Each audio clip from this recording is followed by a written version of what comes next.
Hey guys, it's Matt. I just wanted to pop in for a minute for this brief introduction before I start the video. I'm not sure how I'll title this. Probably something along the lines of getting ready for the next total solar eclipse in the US, which is April 8th, 2024. Yeah, getting ready. We have a lot to do.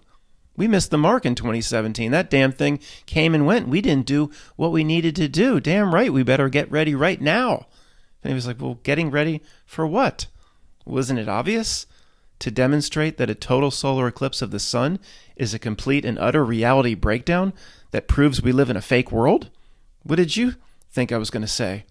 As crazy as that sounds, this video will be approved to send to your friends and family, the people that believe you're crazy, just like my friends and family think I'm crazy. Yeah, it proves a reality breakdown and we live in a fake world, a total solar eclipse. We have to wait till April 8th, 2024. I'm going to prove it right now. Like the next 20 minutes before lunch, that it's a complete and utter reality breakdown, and everything that Neil of the Grass-Fed, or what are these frauds, Carl Sagan, what was the other guy's name, Brian Cox, Stephen Hawking, Mitch Pikachu, what they tell you about the universe and the cosmos is completely ridiculous, and it can be proven in just about 20 minutes that it's all bullshit. Now, I wanted to pop in to demonstrate that the person making such crazy and irrational statements is, or seemingly is, a logical, sound, and sane person. What you see behind you, this isn't an asylum. This is my home. And if you decide to pass this video along, I promise I won't embarrass you.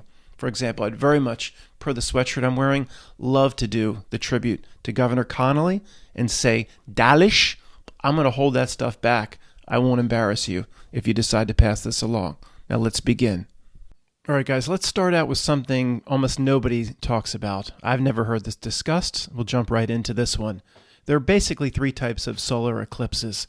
The total solar eclipse, which gets all the attention, 2017 and 2024, the crisscross in the United States, is, coincidentally, over a town in southern Illinois called Carbondale. Carbon. Yeah, we'll get to that a little later. A annular solar eclipse basically it's really the same thing. It's just the moon is smaller than the sun because they would say the moon is farther away from the Earth from the perspective of those viewing, so you don't have a complete one-to-one blocking, as if the total solar as it presents itself is like two exactly milled quarters lying over each other. We'll get to that also. So the annular would be like, not this dramatic, but placing a dime on top of a quarter. See, the quarter still can shine through, but they're much closer in size than that. And then the final is partial, where just part of the moon blocks the sun, a partial. Now, here's the problem. If you look at the historical list of eclipses and those predicted out 100 years into the future, I didn't do an exact math, but you can kind of see the pattern developing as you scroll and scroll and scroll. Out of 10 eclipses, say 3 to 4 will be total or annular. And again, there's not much difference between annular and total. Just the moon is a little smaller. You have the moon directly over the sun. 3 or 4 are total or annular, and roughly 6 or maybe 7 are partial. Well, what's the problem? The problem is, if these bodies are just moving around the universe the way Carl Sagan says, you would have potentially 100 partial eclipses for every one total or annular, maybe 1,000 to 1. Let me explain. If you're not understanding, let me explain why. Here's an example I think that everybody can understand. A basketball foul shot. You have some high school kid, he's a good basketball player. You're going to put him at the free throw line, and he's going to shoot foul shots, but you're going to blindfold him. Okay, but he's done it so many thousands and thousands of times, he kind of knows, even blindfolded, kind of how to hoist the ball and basically get it close. All right, but he's blindfolded. You think he's going to make a lot? Okay, every time the ball hits a rim, even if it goes in, anytime it hits a rim, even if it hits a rim and misses, it's a partial eclipse. Every time it goes swoosh straight through, it's a total or annular eclipse. A total eclipse demands that it goes swoosh straight through with a ball being shot that's 1/8 of an inch smaller than the rim itself. Swish straight through. The ball, per this basketball analogy, the best analogy for a total solar eclipse, is a ball that goes through a rim that's basically the exact same size as the rim. Now, how many would you make? Okay, fine. The annular would be like putting a volleyball through the rim. The volleyball much smaller than the rim itself. But still, the annular isn't this little spot that goes over the sun. It's just not as full or as exact as a 1-to-1 copy as a total solar eclipse. So, blindfolded guy shooting foul shots. How many are going to go in but touch a rim, or even touch a rim and miss, versus they're going to go straight through, swish, with the person blindfolded? It would be 1 to 20 or 1 to 50.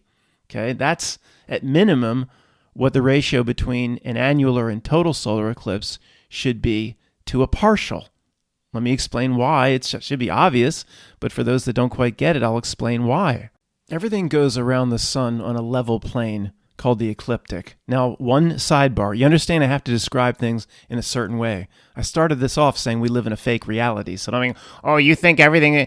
I have to describe it in a certain way, so just let it go. Everything goes around in a level plane called the ecliptic. That by itself proves a fake world. If things just formed randomly after the ultimate display of entropy called the Big Bang, and things were shooting in all different directions with different types of momentums, there's no way all the planets and everything that goes around the sun would level out like a record player. It just would. How does that happen?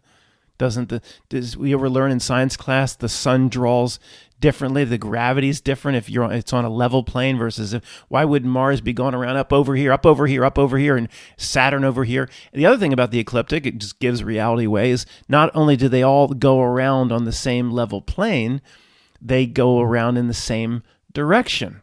Well, how'd that happen?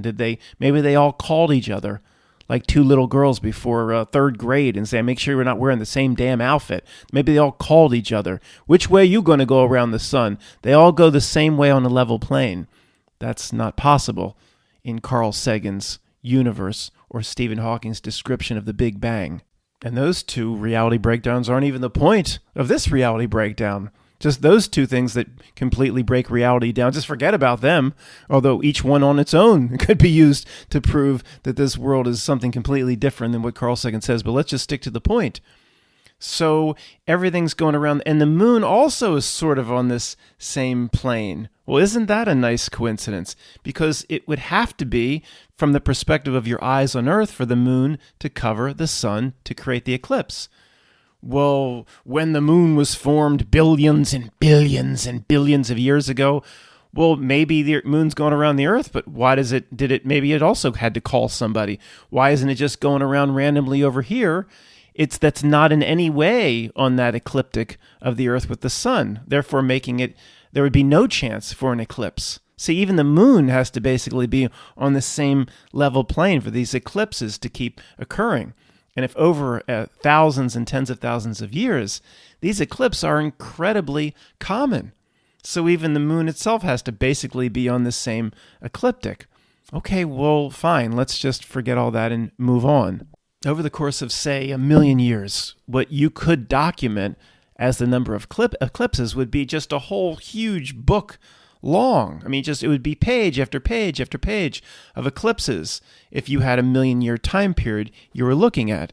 So over enough time, they're relatively common. But remember, get back to the person blindfolding shooting basketballs. If these things are so common and you still obviously have movement, or there'd be if everything was exactly on an exact level, if there was what science says, no variation in the ecliptic at all, then there would be eclipses of everything all the time because everything would be on an exact plane to the millimeter. They don't say that. Say, though, the moon floats up here a little bit, but it's basically on a level plane, but it moves up here. If it was exact, then it'd be eclipse like every month, right? So if things are moving a bit, I mean, that you would think that would be a lot more than just a bit off an ecliptic in a random universe caused by a Big Bang, but forget that. So the moon would be hundreds and hundreds of partials for every one total. I mean, we would have experienced this 100 times, 200 times as a kid outside playing at recess in elementary school. And, we'd be used to it. The sun would go a tiny bit dim and you kind of look up and just a little sliver of it would be blocked off. Oh, it's one of these. Now the moon's going in front of the sun. We're so used to that, we would say, and we just go on to the kickball game or continue whatever we're doing out there. I mean, we don't, as a kid, this didn't happen. I don't remember any sort of eclipses at all growing up in the 70s, 80s. And I mean, I'm sure there were a few they say took place in North America. I don't remember any fanfare about it. I don't remember it being on the news. I don't know what I'm saying about this, other than this is a little bit strange. But you'd have tons of partials. Remember the person playing basketball? First shot, hits the rim, bounces off. Well, that counts as a partial eclipse. Next shot, blindfolded, hits the rim, actually goes in. That counts as a partial eclipse. An annular is completely inside, very similar to the total. The next one just slams off the backboard. That doesn't count at all. You don't count that. The next one bounces off the rim and misses. That counts as a partial. Bounces off the rim and goes in. That counts as a partial. The next one, he just happens to swish it. What are the chances of that? Say he's shooting with a volleyball. Still gonna hit the rim way more times than it's gonna hit the rim. So this moon floating at whatever degrees, I didn't just go spend weeks in the Library of Congress to see exactly. I don't buy what they tell me anyway, so I'm not gonna go research it. But I'm just saying what they're telling me is happening makes no sense. You'd have the moon just brushing the sun all the time, like cutting little bits and pieces off. Would go dim again at your playground just for 5 minutes or so. We'd be so used to it, but it seems like these totals and annulars, again, just at this point, call an annular a total because the same thing is happening. They're again 3 or 4 out of 10, not 1 out of 100 or 1 out of 1,000. That's just not possible. The chances of the total solar eclipse, in my opinion, where one goes over the other like 2 exact milled quarters. And when they present a total eclipse or say a total eclipse is coming, 2017, 2024, April 8th, they're not saying it's not like the moon is very, very close in size to the sun. It's exact. And I mean exact. That by itself is impossible. I don't buy 1 in trillion or 1 in 5 trillion probabilities. I guess most people do. Throughout all of our lifetime, if there were just 500 partials, this sliver was cut off, and there was just in our lifetime 1 total, I still wouldn't buy it. To me, it's still impossible, or 1 in a trillion or 1 in trillions. If you consider everything that has to come in line perfectly, all the things that have to happen exactly to create the total solar eclipse. 1 in a trillion is if you add up the probabilities of each, 1 in a trillion is actually being very kind. It's probably more than that. Now let's start by what they tell us, by what Mitch Pikachu would present. Say, Matt, don't you know the moon is 400 times smaller, the sun 400 times larger, but the moon is 400 times closer. And you see, it's all perspective, Matt. Don't you know that one being 400 times larger and one being 400 times closer, from your perspective, they're exactly the same size. Now, just that by itself, the chances of that would have to be 1 in hundreds of billions. If you consider the formation of the universe, the Big Bang, the formation of the solar system, all what they tell us, how one object is just the exact distance from your perspective on Earth. There's 2 different bodies, the Earth and the moon, moving in different directions or trajectories, at least they should, but they all happen to line up on this thing called the ecliptic, and they all go around the same way. Just what they present us is 1 in hundreds of billions. If you consider, again, the Big Bang is the ultimate form of entropy that ever existed in the universe per what they tell us. And things are moving per what they tell us. I'm not just making this up myself. They tell us it is a random, chaotic event. But interesting, the more you look at it, the universe, this isn't what Mitch Pikachu says, the universe forms order, in which life itself being the ultimate example of going against entropy. I mean, it constantly forms order. out of the ultimate degree or expression of chaos, the Big Bang.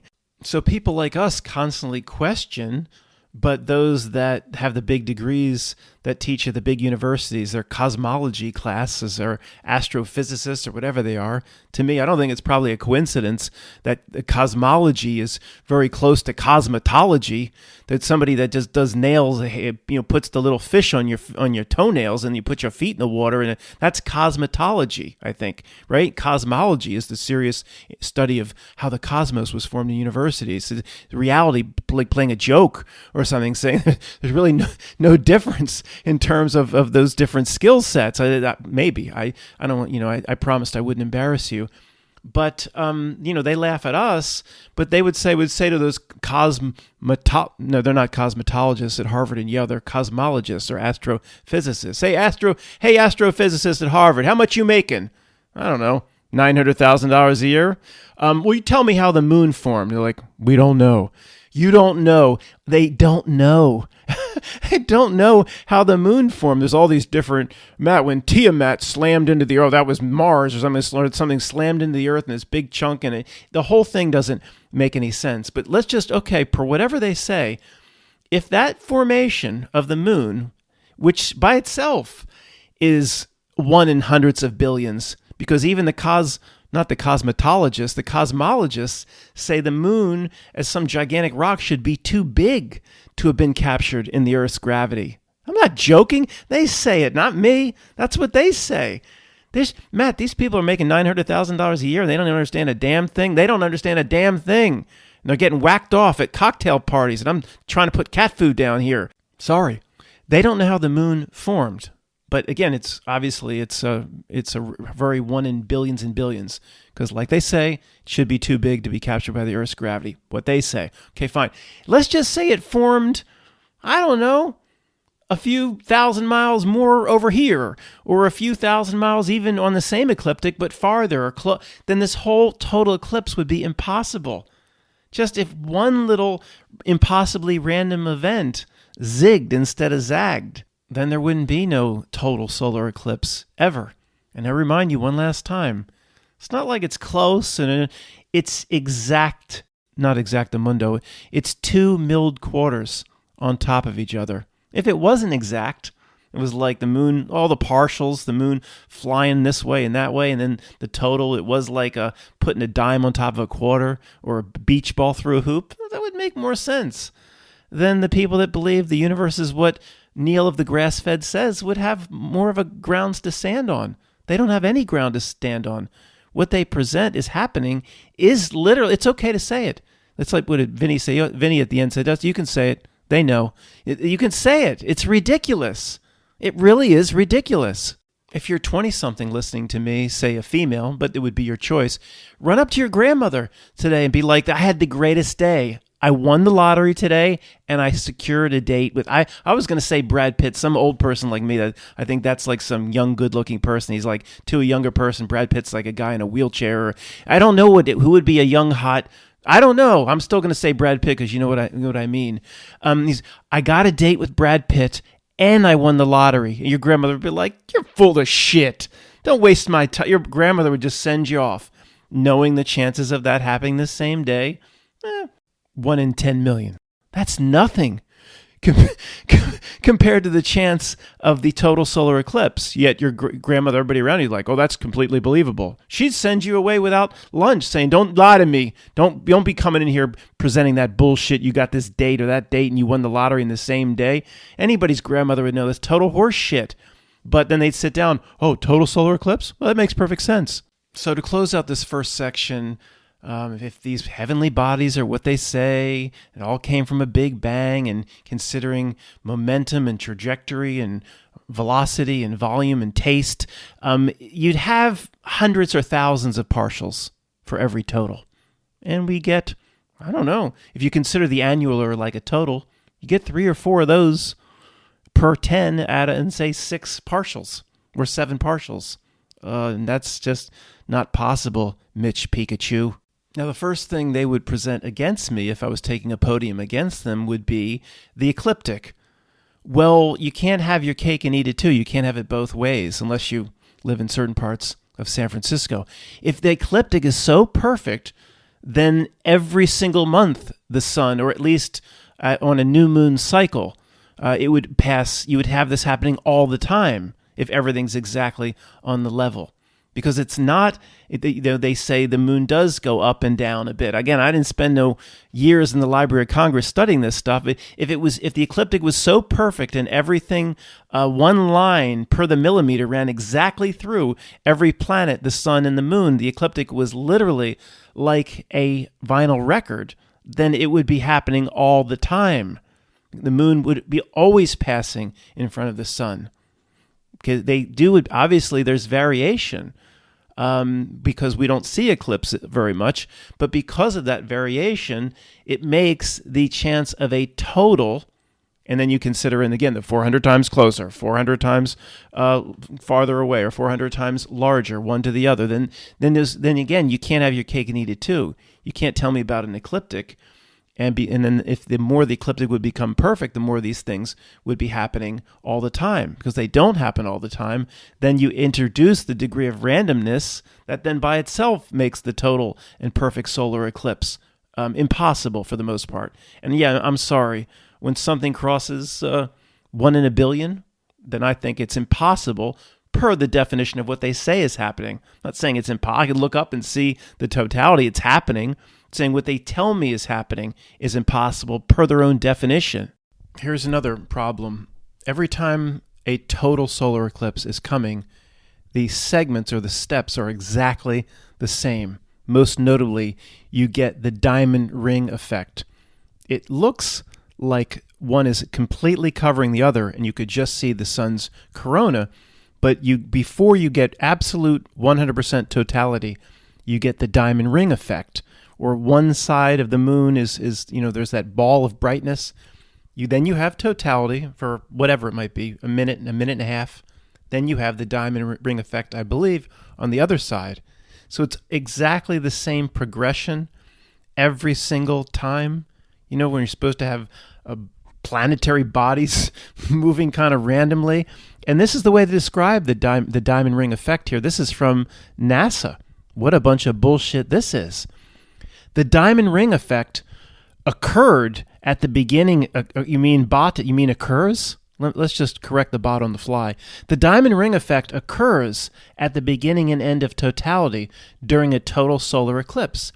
As the last bits of sunlight pass through the valleys on the moon's limb. What the hell's the moon's limb? And the faint corona around the sun is just becoming visible. It looks like a cheap diamond. It doesn't say that. It looks like a ring with glittering diamonds on it. Ruby with the eyes of sparkle. For some reason, that scene in Cold Mountain popped up and just came out like I was possessed or something. I was really thinking about Lucy in the Sky with Diamonds, the Beatles, right? The diamond ring effect, the corona coming through the valleys, and what a bunch of BS. We'll talk about that in a minute. But the Beatles, Lucy in the Sky with Diamonds, Lucifer in the sky, the diamond ring effect with the corona coming through the moon as part of a total solar eclipse. And you don't think they're relating Lucy and Lucifer to the eclipse? And oh no, they're capable. They're capable of this sort of thing. Matt, you said you wouldn't embarrass me. Get back to the regular presentation. It's strange enough on its own. You're right. I'll try to leave that out of it in case you pass this to your family and friends. So that creates another problem with the official story that leads to the astronomical, ridiculously 1 in a trillion probability. See, the moon is so fixed. We haven't even talked about how the one side of the moon is always facing the Earth. And they actually say the moon still spins. Oh yeah, it's just, see, the spin is so perfect. Don't you know? The spin is so perfect that as it spins, it's always exactly facing you. Okay, that's how they describe it. But see, it's not just that. The moon is so fixed that the corona of the sun comes through the same valleys like some sort of giant the way they describe it. I'm not making it up. That's what they say. Some sort of like giant Grand Canyon, or you're seeing this thing that makes the diamond ring. It's coming between the mountains. But because it comes every single time, the moon is completely fixed for millions of years from our perspective.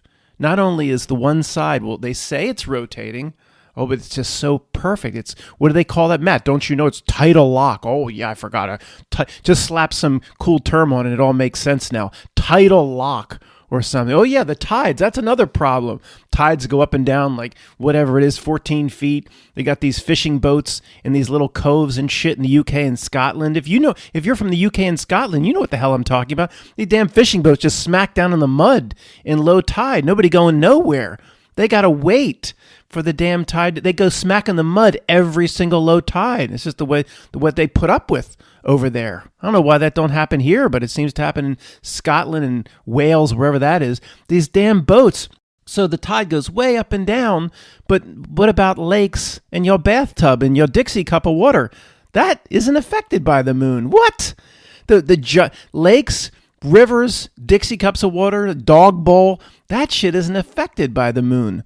But gigantic oceans that are trillions of times larger and bigger and should be less affected are more affected. What? That's Matt, stick to the point. We know that's another strange anomaly nobody can understand either. Just stick to the point here. Okay, fine. But it would make the story of what they say the total solar eclipse is more believable if there was a little bit in variation. I mean, this diamond ring comes every single time a total solar eclipse comes. It gives it away. Either the moon isn't what they say, the earth isn't what they say, what's happening is not what they say. It couldn't happen that way every single time exactly. This story would be much more believable if in your lifetime you hear about various solar eclipses happening all over the world, whatever. This one time it was a big deal and say, this solar eclipse, things are going to be even more perfect per the variations of these heavenly bodies. And we're actually going to see, for the only time available in our lifetime, we're going to see what historians call the diamond ring effect. And that'll never happen again. If that was their presentation, it would be more believable because the diamond ring effect happens every single time, which means per where the moon is to cause this total solar eclipse of two milled quarters on top of each other. Not only that, but the position of the moon is so fixed that the sun's corona pops through the same damn valley every single time there's a total eclipse, which makes the precision of it even more down to the millimeter. But there's supposed to be heavenly bodies that came from a big bang all moving at thousands of different miles an hour in different directions. That's what it should be. I don't know, go explode a firecracker on a piece of cinder block out back, and that's the big bang. You see if two little pieces of paper floating around the air make eclipse in front of your eye. I don't think that's a 1 in 10 chance, but that's just me. Completely separate issue. The diagrams that they present showing how the umbra is created. That's the dark spot of totality that's supposed to be about 70 miles across or 70 miles round. The diagrams are ridiculous and make no sense. I'm sure I'll find one and insert it now. I remember what it looks like because my broke-ass Apple iMovie, I have to record and then put the images in later. Thanks, Tim Cook and Apple.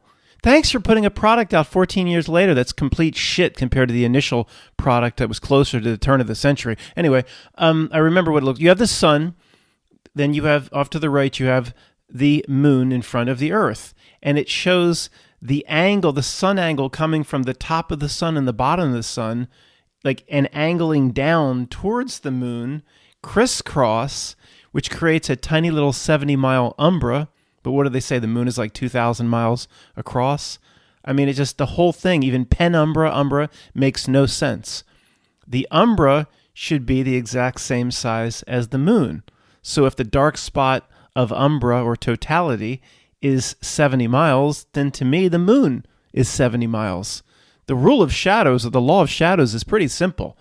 If you put a quarter on a desk in front of you and you have one of those lamps, those library lamps that, hang over and look down, and if you pick the quarter up about 2 inches off the desk, the shadow of the quarter on the desk will be exactly the same size as the object.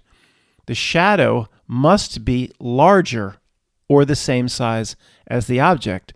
That's the rule of shadows. Isn't that from the original Batman movie or something? As you pick the quarter up from the desk more towards the bulb, the shadow becomes larger but blurrier, less intense, less dark, more light, but it never gets smaller. This is the rule of shadows, or League of Shadows, or Law of Shadows from the first Batman movie. You don't pick that quarter up off the desk 5 inches, making it closer to the bulb of that light that's hanging over, and then it creates a little tiny spot on the desk, like when you were a kid. I feel bad that we did this, but hey, I was in first grade or something. I don't feel too bad. Burn ants with a magnifying glass. It creates that intense little spot. That's basically what they say the shadow of the moon is doing with umbra or totality. But reality, or Stephen Hawking, or whoever is listening to me now, either in this reality or from beyond the grave, that can't happen. The shadow must be the same size as the object, or gets larger but less intense. See, it's 70-mile little spot on the earth of darkness from the moon. That's ridiculous. The cloud goes over your head. The shadow from the cloud on your field or whatever has to be the same size as the cloud, or even larger. But I guess we're just one of those people. Tony would go to Popular Mechanics and have a way to explain it away. Whatever Popular Mechanics would say, I don't think they would come around to my position, but it would defy common sense and how every single shadow you've ever encountered in your entire life works. Then smart people would come and say, Matt, don't you know the penumbra? You ignorant son of a beach. The penumbra. No. Yeah, I'm aware of penumbra. It's not my first rodeo. To me, penumbra is simply dimming. Okay, I'll explain that. Penumbra to me is not shadow. It doesn't make... Oh, the shadow, Matt. You're right. The shadow is the penumbra. The solar eclipse, Southern Illinois for 2024, you're not going to be close to totality, that 70-mile zone, but it'll get dim, Matt, where you are in Pennsylvania. It'll get dim probably all the way down to North Carolina or all the way out to Kentucky, or it'll get dim. That's not shadow. That's, to me, dimming. If you take a light bulb, and it's 60 watt, and part of that bulb is covered with non-flammable tape or whatever that's not going to burn up. If you cover part of the bulb with something, then the room gets dim. That's penumbra. I experienced it in 2017. It was noon here in Pennsylvania, and it was like all of a sudden it seemed like it was like 5:30. It just started to get a little dim, or it dimmed 20 to 25%. It makes sense, right? I mean, at least even the way they present it makes sense in this regard, at least, that the moon it's like a piece of tape over a light bulb or something. It's blocking, so what's left is dim. It's not shadow, right? I mean, it's taking the full effect away from the sun's rays reaching the earth. If something is blocking a light source, the room gets dim or a little bit dark. Why is that shadow? And it doesn't mean you're bowing down to what Mitch and Neil of the Grass Fed is saying. Well, yeah, if you can observe yourself, the totality, something is blocking the sun. That's why it goes dark. That's not bowing down to the official story. Obviously, something's blocking, no matter what you believe the eclipse to really be. So the way all these diagrams present to us how the solar eclipse works, you don't hear scientists talking about the laws of physics via the light coming off the sun would be different from a light bulb or any artificial source of light here on Earth. They don't ever talk about that. Well, you can mimic what's happened. Put a light bulb, get a quarter, get a desk, and see what happens. It's not, but that's just, I guess we're just one of those people. Scientist, if you think you're going to call us names or one of those people, then explain why, per the laws of physics, I don't have any other term to put on it or way to describe it, why the light coming off the sun acts completely differently, forms different angles than a light bulb would, or any other source of light, a fire, anything here on Earth. It doesn't make any sense. These diagrams are completely nonsensical, and nobody talks about it.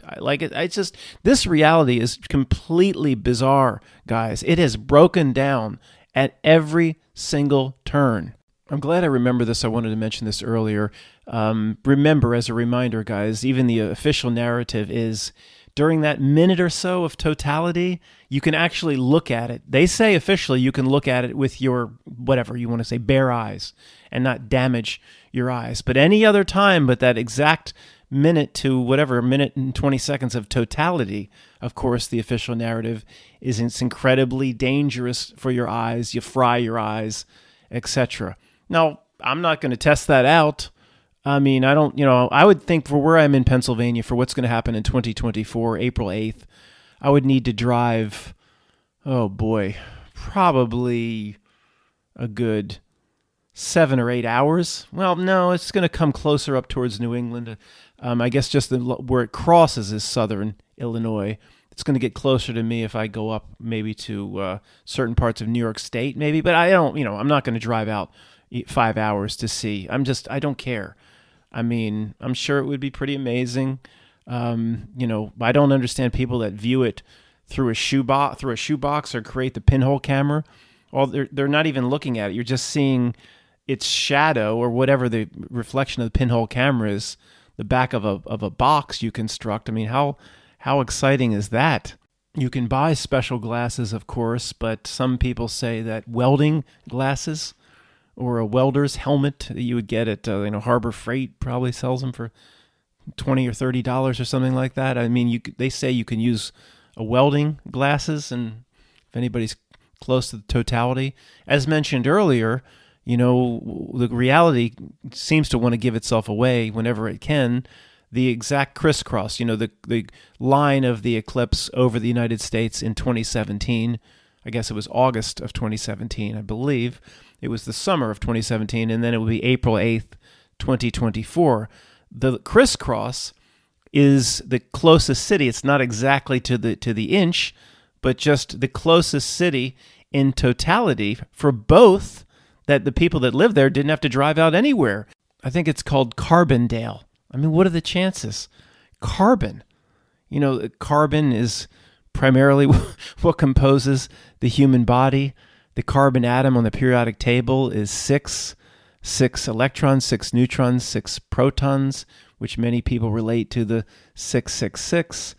The Bible verse, the number of the beast, we've been over this many times. I'll be very brief. Has nothing to do with Satan. Satan isn't mentioned. The devil isn't mentioned at all. It's just how that 666 is assigned to the devil. Somebody made up. Not Nilken planted that into our society. It says it's the number of a man, and then a man basically becoming a beast. Can't just assume the word beast means Satan or devil in that passage, but the 666, carbon, 6 electrons, 6 protons, 6 neutrons, the exact X where the eclipse is going to cross, or per both eclipses, 7 years apart, is Carbondale. What are the chances, right? Well, anybody surprised? We're not surprised. My friend Tony be like, "Oh, you're just gonna latch on to another coincidence, are you, Matt?" Yeah. Well, actually, when we've had 10,000 in a row, I tend to latch onto them. Every single one on its own can be written off as inconsequential if seen on its own, and not seen in the totality of what's going on here. In terms of what I said earlier about getting ready for the eclipse, we need thousands of people to film the action in totality under trees. We only got, I don't know how many there were, but I was able to collect 7 or 8 videos. I saw about 20. I mean, we should be ready this time and get thousands. And if you don't know what I'm talking about, as the eclipse starts and the totality begins, under trees, especially as the wind is moving the leaves around, it turns into a pinhole camera somehow, and you get thousands of little images of the eclipse under the tree. Okay, I've shown this to you guys in several videos over the years, but just look up if you don't know what I'm talking about. I don't know, total eclipse, images of eclipse under trees. You'll find some stuff that probably pops up on YouTube. Now, Greg and I have talked about this for hours, and we understand what they would say is happening, but here's if anybody wants to throw heads of lettuce at me saying this is so easily explained away, give me a minute here to continue. Yeah, I understand the principle is the tree somehow is acting as a pinhole camera. Okay, to me that doesn't make any sense, but that's, give me another minute to tell you what really doesn't make sense. So somehow the image of the eclipse as it's happening is projected down on the ground, so you have hundreds or thousands of images of the eclipse projected all over the ground. Well, Matt, if it's acting as a pinhole camera. What's the problem? That's how pinhole cameras work. Well, the problem is, if you come out the next day and it's sunny at the exact same time, and you go under that same tree with the same wind conditions or whatever, the wind pushing the leaves together, maybe it's making pinhole cameras, well, why don't you have thousands of images of the ball of the sun bouncing around? See, if it's going to project an image of a sun being eclipsed, little moons is when people film this under trees, little moons dancing around on the ground, which is the exact image of the eclipse above as it's happening. Well, then fine. The eclipse is on a Monday, say, just making this up, come out on a Tuesday. The ball of the sun is up there. That's a thing or an image, right? Well, you look on the ground, you don't have hundreds of or thousands of little balls dancing around. It's just light between trees, light being broken by shade. It's not, so you're not getting the image of the sun. The image of the sun is only projected on the ground by the action of the eclipse. Sorry, to me, that's a reality breakdown. Any scientist from University of Pennsylvania down in Philadelphia or Villanova or St. Joe's want to come talk to me about it? I doubt anybody will be able to explain this away to me. If the image is on the ground of the eclipse and the tree is acting or the bush or whatever as a pinhole camera, then why isn't it projecting little round balls of the sun every day? Not the next day, every single days. Or if a plane flies, anything above that goes above a tree, if a tree acts as a pinhole camera, it should present little images of it below. This only happens during an eclipse. Do you see what I'm saying? Let's say, I don't know, a hot air balloon goes over, actually almost acting like the eclipse. A hot air balloon, somewhat in front of the sun. A tree acts like a pinhole camera, right? Well, then how come I don't see little things, not the exact image of the hot air balloon with the exact Budweiser advertisement on it, but just the general shape of a hot air balloon bouncing around like I do the eclipse. And you don't need a tree.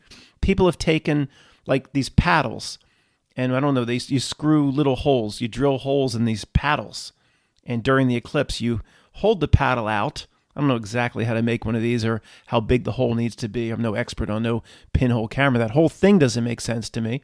But I'm not saying that's a reality breakdown. I'll reserve that I just don't understand the pinhole camera.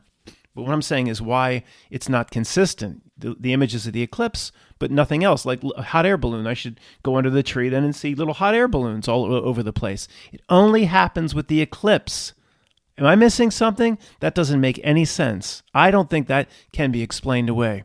So the point here, guys, is anybody that you know is going into the, not penumbra, the umbra or totality or the 70-mile cone of darkness, anybody even close, have them, in some way film under trees. We just have to, I don't know. I mean, we know what's going to happen, right?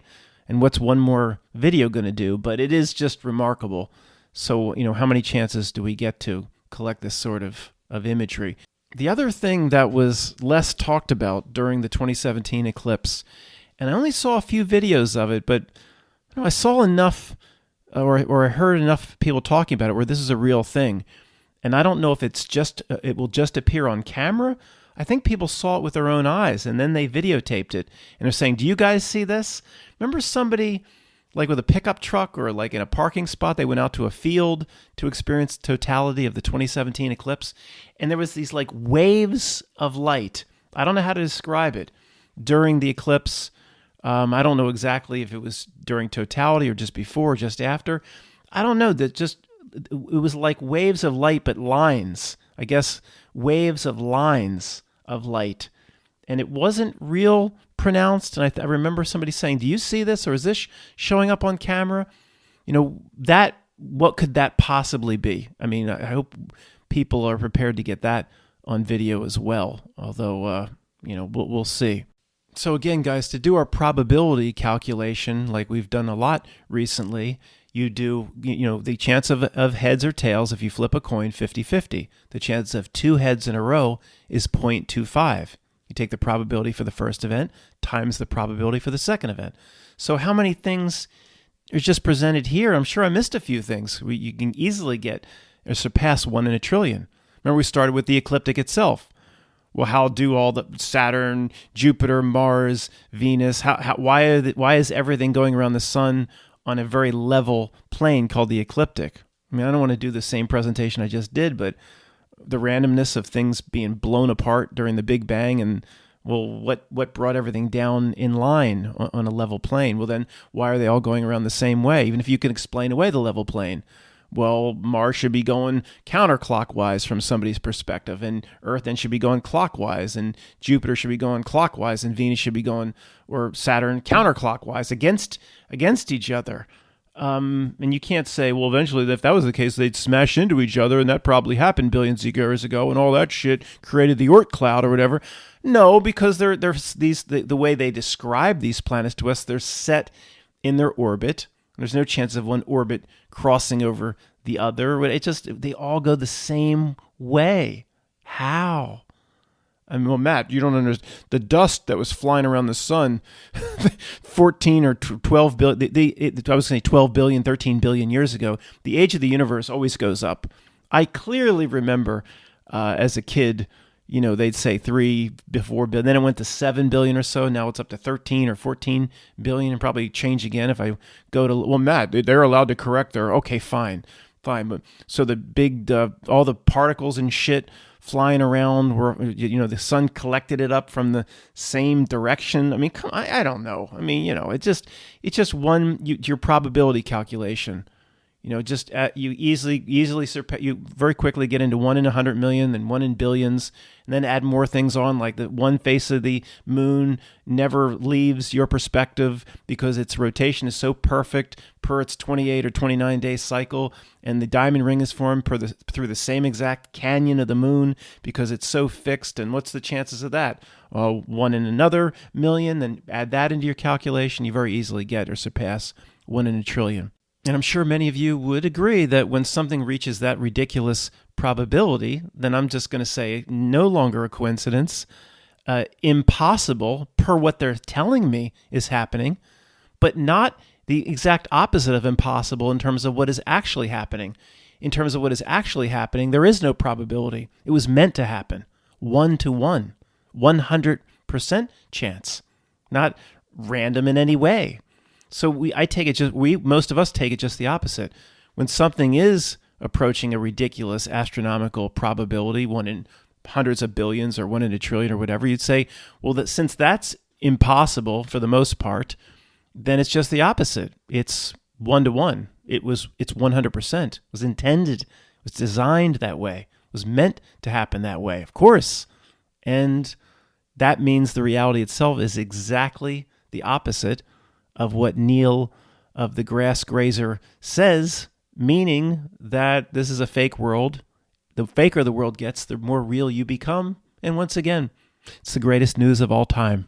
Well, Matt, what do you think the eclipse is? I don't know. I'll tell you what it's not. It ain't a rock.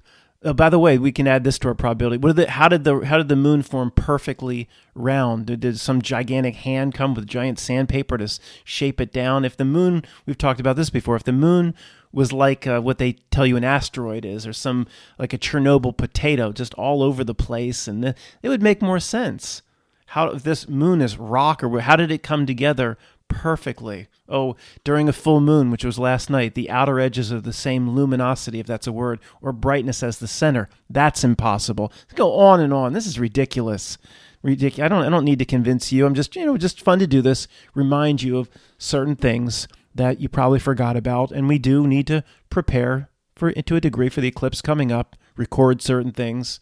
Be prepared to talk to people as they talk about it, etc. It's an opportunity for us, no doubt, even though we can't wake people up.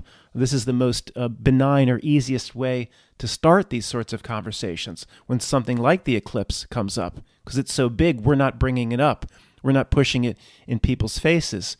So how did the moon get all perfectly round? And if all these little pieces came together from one large body, the best example or understanding we have now, Matt, is a large body hit the Earth 8 billion years ago, and all these pieces flew all over the place, and eventually it formed the moon. Well, what was the center of gravity that didn't exist that brought all the pieces together?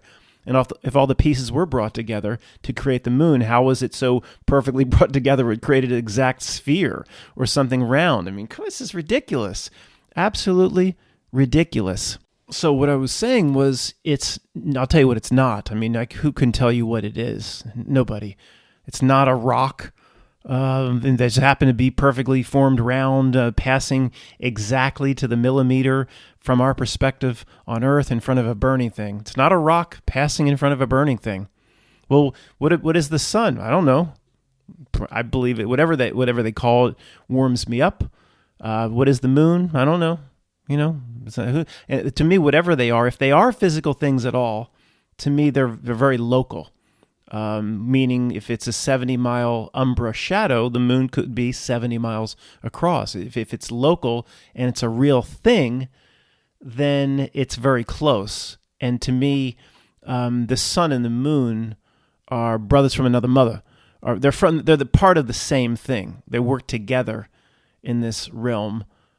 Just as what was that guy's name? L.C. King talked about the cation or the anion, the positive and the negative, how the moon and the sun work together with the salt bridge. And remember, that was at L.C. King. Who knows what happened to him? I haven't seen his stuff in a long time. But yeah, whatever the moon is, whatever the sun is, it ain't what Mitch says. It's not what Carl Sagan says, and it's local. If it's a real thing at all, it's local, and that's all we need to know. It proves a fake reality. It proves a constructed or crafted reality. That's something that came from a big bang. Any first grader could disprove that. Just half asleep at this point. Me and these cosmologists they should all become cosmetologists. Book us into the room. Book me and you in, or take a podium against me. You're supposed to be a lot smarter than me, you cosmologist. You should go into a different field. Put people's feet in with the calluses and shit, and little fish will come bite off those calluses. You should get into that field. Your cosmology bullshit makes no sense to anybody with a semblance of common sense, dude. Then some first grade truther will try to remember what they were told. Matt, it's Rahu and covering up Kehu or whatever. What is that bullshit? Well, let's just say you're right. What does that mean? Rahu, okay. We're not gonna. If you can put a name on it, does it really matter? Do you understand what Rahu is? Then no. Well, I don't need to just say I don't know what it is. I just know it's not what Neil says it is. And as long as the final point is the only point that matters, it proves a constructed fake reality. I don't care if you can slap a name on it, like Rahu or whatever. That's a constructed reality too. So what's the damn difference? Like I've said many times, if the moon is exactly what they say it is, it would look like a Chernobyl potato. It would be, this piece would jut over here, and this piece would stick out, and this would be all sorts of screwed up. It wouldn't look so beautiful, reflect its light around the edges all bright. It was there last night. So damn bright, if you're like in a dark room and your eyes aren't ready to look at it, hurts your eyes to look at the sun. But Matt, don't you know that's reflective light from the sun off a cat box? Try to reflect a flashlight off a cat box and see how bright that is. It's supposed to be this dust and shit, but I had to look away. It was so damn bright. It was like Schwarzenegger in True Lies told Jamie Lee Curtis, he announced a bright boy alert or something. He said, don't look at it. He put his hand as he was kissing her. Remember? He covered her eyes. You can't even look at that. You can't look at the moon. It's so damn bright. But that's just reflective light, and it's the consistency of a cat litter box. Yeah, that makes sense. How that can almost. I'm not joking, guys. If you're like in a dark room and your whatever it is, your irises or pupils dilate because you're in a dark room, and then you just all of a sudden look at a full moon, you almost have to look away. It's so bright. I mean, no, I don't think it's reflective light. It produces its own light. It's brothers from another mother. It's the brother or sister of the moon. They are of the same thing. They are the same thing, or they're of the same mother. And, they are the exact same size. It's not one appears to be the same size. One is, we don't know that the one is solid, or they probably both aren't solid. In terms of anything that can be landed on by a buzzed cauldron. Hey, look at what do they call these missions, right? They called them Apollo. Apollo 8, 9, 10, 11. 11 was the first successful landing when they talked to President Nixon. Of course, that makes perfect sense. But they call it Apollo. Apollo is the sun god. Well, maybe they did send up something to study a very local sun. It probably was a real mission of some kind, not to put some Hollywood actor on the moon that would say you'd be talking to President Nixon with an 8-second delay or something. Some people even told me they even got that wrong. But to actually send something up called Apollo, the sun god, to study or to get as close as possible to a local sun.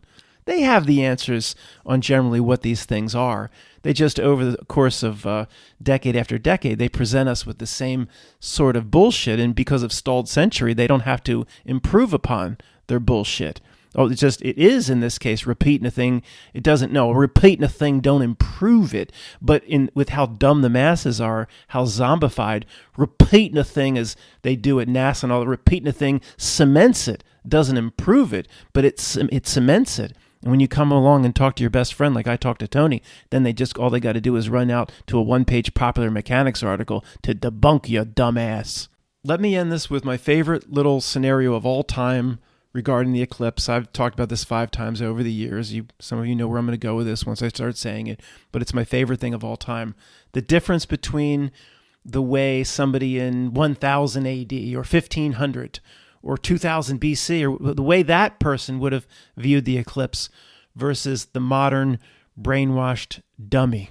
So what's the greatest question that looms over the human experience, their word, not mine, for as long as we've been here? Who knows how long we've been here? Not millions and millions of years, monkey man, no, but maybe we've been here a few thousand years, whatever, it doesn't matter. The question that looms larger over any other question is one's place in existence, life after death. Is this all I am? Of course. Same question has plagued the human since day one. So pick whatever date you want, and let's say this person's struggling with their own mortality or immortality or spiritually who they are, and there's this thing called the Catholic Church that their town goes to, but there's no real sense of satisfaction for that person going into the Catholic Church, so they have no real spirituality, and they're like, oh, I try to be spiritual and go into this. Then some bishop pops up with some giant purple hat or something. He's like, this ain't doing it for me, and he's struggling, okay? Then one day, out in the fields, not shooting at some food and up from the ground come a bubbling crude. He's out there with his oxen, whatever, and pick a date. It doesn't matter. Just anybody back through time, but just not the modern dummy. And the eclipse happens, a total solar eclipse. And he drops the reins and whip on the oxen or whatever, and he runs inside to get his wife and kids to come out here and look at this. And they come out here and look, and all of a sudden it just hits him. He's so satisfied. He says, this is the best news of all time. I struggle with going to that Catholic church and find spiritual meaning. He says, this is impossible. And he would determine, he would say it's a sign from God, or he would say this is a constructed reality for me. Of course he would point and say a sign from God or whatever. Of course it's a sign. It's not things floating around from the Big Bang that just happen to cross in front of each other like the modern dummy believes. Going through this sort of exercise, we can see how ridiculous the official narrative is on this, and how could anybody buy it? This person could find a spiritual satisfaction in 2 minutes that he struggled to get his entire life. And you see where I'm going with this. That's exactly why the scientific narrative and explanation is slapped on it. The scientific explanation from Neil the grass feeder takes away all spiritual meaning from it. The transcendental meaning that it's supposed to give people, that it had given people for thousands of years prior. You slap on, it's just one body moving in front of the other, and don't you know, one's 400 times larger, but one's 400 times closer. You slap on the scientific meaning, and people, the real spiritual meaning is completely removed from people. Now, they do experience it a bit. You watch these videos of people watching the eclipse, and you'll see, and they get a little like that, and many will cry, and they'll have a spiritual experience. Maybe the first one or the last one they'll have in their entire lives. But then, I don't know, they're so programmed just a few minutes after totality, they'll just say, is there a Domino's pizza anywhere available? They do have that new thing where they can find our location on the GPS and we can order from basically anywhere. They'll forget the experience they had. And of course, if you ask them 5 minutes later, well, of course, Neil, the grass feeder, would be right, and it's one rock just moving in front of the burning thing, and there's a completely perfectly understandable explanation as to how this is happening from a cosmological perspective, Matt, and you're not one of those people. but ancient man had a huge, and woman had a huge advantage here. They didn't have the social media and the TV and the science getting up in your face and your business, and that person was allowed to have the truly spiritual experience, no matter how they interpret it, a sign from God. And in some way, it all relates back to a constructed reality for a spiritual being. Genesis 1 in the Bible, it's a constructed reality, constructed by God. That's the way it's not going to be random. And see, science, even after the Big Bang, comes forth and says, you people, you great unwashed proletariat, what you just saw there has nothing to do with you. This is just what happens out in space. And you people that observe this eclipse in your campus trying to follow around that umbra or penumbra or totality, whatever, you setting up your lawn chairs and your beach chairs. Here's what they say. Well, I want to remind you people were just as insignificant after the eclipse as you was before. You little peon ant suckers. That's the message that they give most people.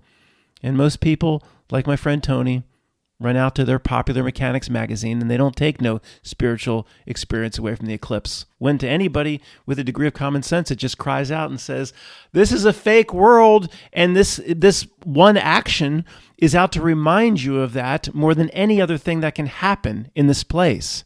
Maybe the eclipse was added in later, like a feature to the reality, or the way your Wi-Fi box would get a firmware update or something. And whoever constructed this sorry, not a traditional Christian. I have to apologize every time. I appreciate the Christians being here. So whoever made it, somebody's God or part of your higher self, said, these sons of bitches down there, century after century, nobody's waking up. They're not experiencing what kind of they're intended to experience.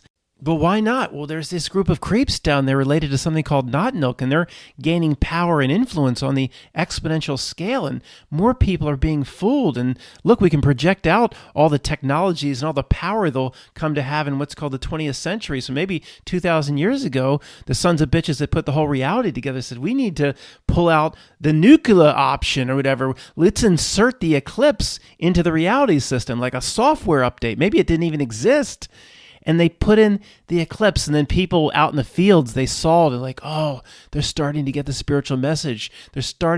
We really shouldn't have given them this much. I mean, talk about a complete reality giveaway. Again, the guy's just doing rice patties, planted it, put the rice, you put it 6 inches underwater, put your rice in. So, look at that shit. The whatever we call the moon just covered the sun. Oh, this is wonderful news. Fake reality, or a sign from God, or whatever. This makes the rest of my day a lot better. But rice patties, 6 inches underwater, 6 inches underwater. Just go back to work, but have a whole different spiritual perspective about yourself and your understanding. And then the eclipse worked in that regard. It's like I think, whoever designed the reality is like, I think we gave away too much. I mean, what kind of dumb son of a beach could view the eclipse and not think something tremendous is going on with themselves or the spiritual nature? And then this thing, Knot-Milk, it's so damn genius. The assholes that we put in that role-playing role down there, they've got people to completely remove the spiritual experience from the eclipse and assign it to science. And the person that constructed the reality, or one of the original, the people don't see any significance regarding the eclipse anymore in terms of what it says about themselves. No. And that those asshole minions related to Knot-Milk, those role players we put in there, have become that proficient in their ruse. They're what? They're ruse. They're cunning attempt to trick those poor proletariat. They're that good now. Where people go out they make a big deal of the eclipse. There's something inside them that they're not aware of that spiritually wants to experience it. So they'll drive out in their campers and their picnic tables and they'll set their tents up to get into totality. Well, if it's just, I don't know, a rock floating in front of a burning thing, why are they so excited about it? They do realize deep down there's a spiritual meaning. But then as soon as it's done, they just remember their popular mechanics article and their NOVA presentation on PBS. They don't assign no personal significance to what happens. It's just science. It's outside their control. It has nothing to do with them spiritually. Then they go to order the Domino's pizza online. Thanks for listening.